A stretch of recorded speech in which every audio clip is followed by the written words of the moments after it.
Hello everyone, welcome back to my channel. My name is Ken. I am a counselor helping men and women to navigate all the BS of their dating and relationship lives and also to helping them heal attachment related challenges. For today's video, we are going to be talking about, do avoidant partners come back? This is a topic inspired by a lot of the people that follow me on TikTok who ask me, will my partner who dumped me, who I was madly in love with, will they come back? Now my answer, I'm going to just let you know as a bit of a foreshadowing is maybe, but even with that, it's never usually going to be the answer that you really want it to be. For many folk, they won't come back too, but we'll dive into that in a hot minute. This video will really be about explaining the two options that usually happen and what that can look and feel like. And if this video is of any help, please like and subscribe. It greatly helps me out. And please feel free to share your experiences of what it's like to have an avoidant partner come back into your life so you can let us know what it's really like. So let's paint a picture of what I'm talking about.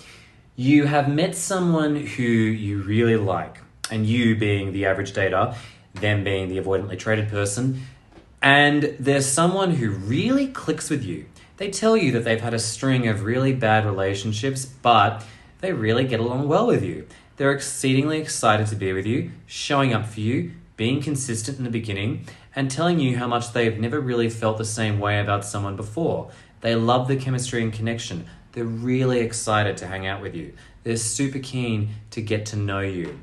And then as you get to know them and you start to inevitably feel feelings for them, something shifts. They start to pull away. And you might even ask, hey, just want to know, what's up? And they'll say, I'm fine.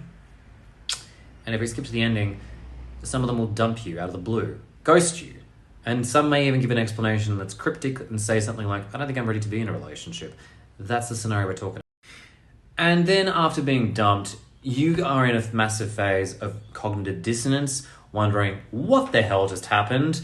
Did I do something wrong? How could they leave me? I saw no sign of this. I must be to blame.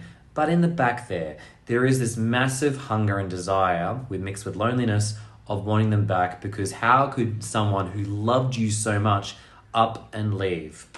So another video will talk about the cognitive dissonance, but I want to talk about that desire, that very understandable desire to have your avoidant partner back. This is one of the most painful, traumatic experiences for the average person to go through in dating. I've been there and done that.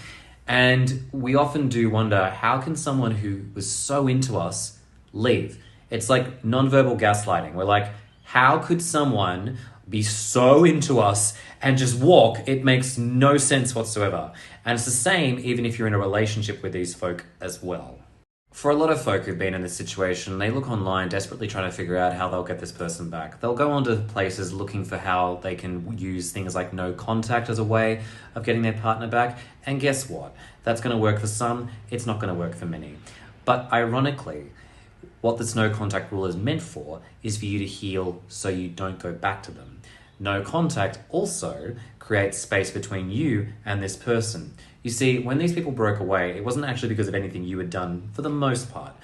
90% of the time, it's usually a trauma response inside of them where, like if, for example, you were going scuba diving, this person was so eager to go diving in the water, they were off the shore on the boat, ready to jump in the water, but the minute they jump in the water, they have a panic attack and they're like, nah, and they run to the shore. And then, if they get excited again, which they might, they'll try the experience again, jump in the water, the same thing will happen again, unless they go to therapy and work on their problem. So I guess this nicely talks about what happens. And you might be wondering, well, how can I create a safe environment? Like, surely I'm a safe person to be around. I've never been a toxic person, or at least I don't think I've been. And yes, you're not a toxic person, and no, you don't have any unsafe qualities about you, except for one thing, which actually isn't your fault. These folk, these avoidantly traded folk, are deeply, deeply terrified by the vulnerability of what happens after they feel your love for them. Because even though they like you, what happens then is they shut down massively. Their feelings will change overnight. They will have massive anxiety over feeling like, I'm not good enough for you. I do not want to be rejected by you, so I'd rather reject you first than ever go through that. I do not like the idea of being in a relationship, so I'm going to abort this now and never let this happen. For them, it is like colliding with a freight train of anxiety, and that's why they pull the plug. So you trying to get back with them is actually going to push them further away. For these folk, when this happens, when they shut down, they are so terrified and they run. Or they'll back away for a bit. They may even go no contact on you to create some space just to feel safe to come back to you. Typically what happens is after they leave, they feel guilt, shame, remorse, and they don't like those emotions because they're not used to them. So what they'll do is they'll look for work as a way of numbing themselves. They'll look to another partner to try and get that oxytocin hit to also, again, cope with the pain of dumping you. And even though, yes, they liked you, they often get into very unhealthy relationships, or they'll find someone who's also reasonably healthy, and when they do, the cycle will continue. Their homeostasis is built for toxicity and also unhealthy relationships, because then they don't have to feel that depth of intimacy, which scares them.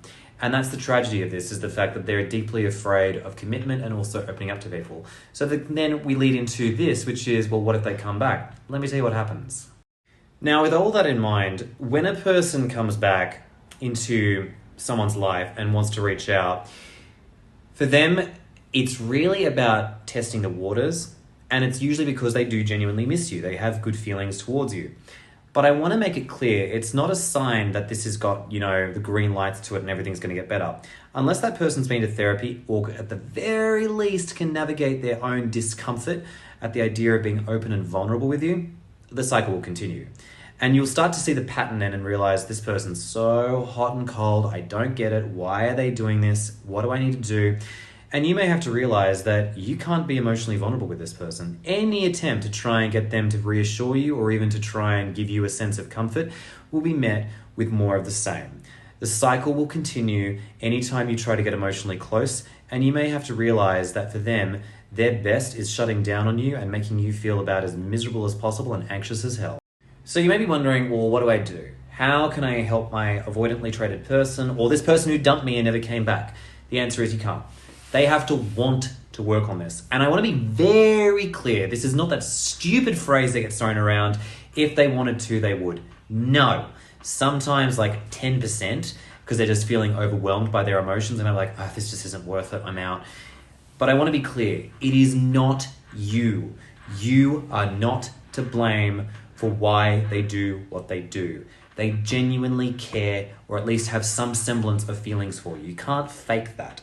And often, like I said, that feeling of invalidating your feelings off the back of what they've done is so common. So it is very important to understand that unless they see a therapist and work through that huge relational feeling of unsafety due to vulnerability, game over. There is nothing you can do. Some of these folk will do crazy things. I can give you an example of someone who went through this who was a client of mine. To share the scenario, I had one of these avoidantly traded folk as a client, and they basically told me that they were in a real horror of a situation.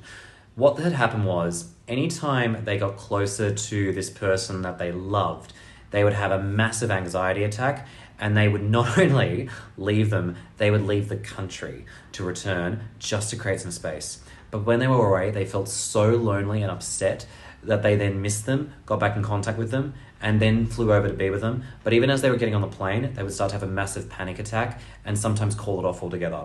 This cycle went on for 10 long years. And to this day, I believe it's still going because they haven't worked through the distress of their love for them, whilst also the distress of not being able to work through their own fears around commitment. Point is, it's huge. And this is something that keeps people stuck for years. And it's a really terrifying experience for people to go through long term. To wrap up, let this video be a bit of a warning that even though this person was incredible for you for the short time that you knew them, what you're getting most now is their reaction to their trauma, which means they're pushing you away at all costs. Even though you may not like that side of them and that's not the part you want, you're not going to be able to get back with the side that loved and cared for you for that short time. And even if it does come back, the cycle will continue.